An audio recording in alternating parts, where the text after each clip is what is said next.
సింహరాశి వారికి వృత్తిరీత్యా మంచి నూతన అవకాశాలను పొందగలుగుతారు.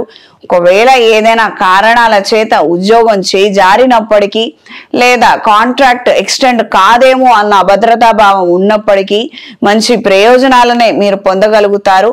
ఒక డిపార్ట్మెంట్ కాక మరొక డిపార్ట్మెంట్ లో అదే కంపెనీలో మీరు పునర్ప్రయత్నాలు చేయగలిగితే సానుకూల మార్పులు ఏర్పడతాయి. సంఘ సేవా కార్యక్రమాలలో చురుగ్గా పాల్గొనగలుగుతారు. మీదైన శైలిలో కొన్ని వ్యవహారాలను చక్కబెట్టాలన్న ఆలోచనలు బిడిసికొడతాయి. మునుపు ఏవైతే ప్రయత్నాలు చేశారో అదే దిశలో కాకుండా కొత్తగా మార్చి ప్రయత్నం చేయండి. తద్వారా మంచి జరిగే అవకాశం ఉంటుంది. తల్లిదండ్రుల ఆరోగ్యం గురించి కాస్తంత శ్రద్ధ అవసరము. నిర్లక్ష్యం చేస్తున్నాము లేదా వాళ్ళు సరైన సమయానికి సరైన నిర్ణయానికి రావటం లేదు, ఒప్పుకోవటం లేదు, చికిత్స తీసుకోమంటున్నారు. ఈ విధమైనటువంటి నేపథ్యంలో కొన్ని మార్పులు ఏర్పడే అవకాశం ఉంటుంది. మంచి ఎప్పుడూ కాస్తంత కష్టంగానే ఉంటుంది. కాబట్టి మనం కాస్తంత గట్టిగా ప్రయత్నం చేయాలి.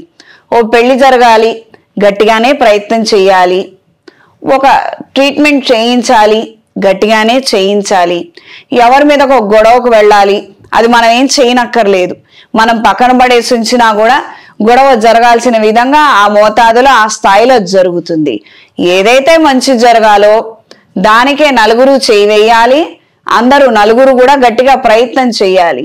ఒక విషయమై భయపడటము, బాధపడటం అనేది అది సర్వసాధారణం. ఎవరైనా ఏదైనా ట్రీట్మెంట్ చేస్తామంటే సరే తీసుకోండి, కాలో చేయో తీసుకోండి అని ఎవరు అంత తొందరగా అనలేరు.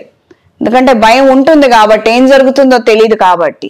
దీనికి అందరూ ధైర్యం చెప్పాలి, నచ్చ చెప్పాలి, ఆ విధంగా మోటివేట్ చేయాలి. భవిష్యత్తు బాగుంటుందని ఒక ఆశ కల్పించాలి. అది చేస్తేనే మంచిది.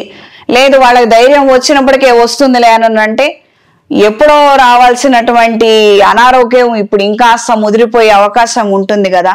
ఇది గ్రహించి మెలగండి. మనం వేరే ప్రాంతంలో ఉన్నాం, విదేశాల్లో ఉన్నాం, మన తల్లిదండ్రులు వేరే చోటు ఉన్నారు. అయినప్పటికీ కూడా మనం సహృదయంతో మనం మంచి ప్రయత్నం చేస్తే జరగవలసినటువంటి మంచి జరగటానికి ఆస్కారం ఎక్కువగా ఉంటుంది. మనం నిర్లక్ష్యం, అశ్రద్ధ, ఆలోచిద్దామని అంటే మాత్రము పక్కనే ఉన్నా కూడా మనం ఏమీ చేయలేము, ఆలస్యం అయిపోతుంది. ఇది గ్రహించి మెలగండి.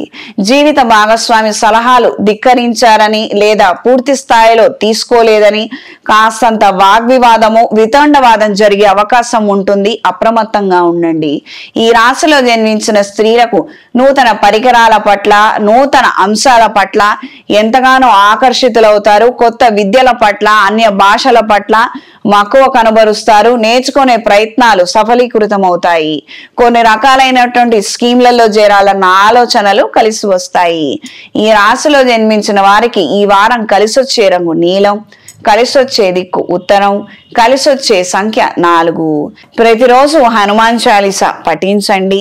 ప్రత్యేకించి సాయంత్రం వేళ హనుమాన్ చాలీసా చదువుతూ లేదా వింటూ ఇంట్లో ధూపం వేయండి. నరదిష్టి తొలగిపోతుంది. మంచి నిద్ర వస్తుంది.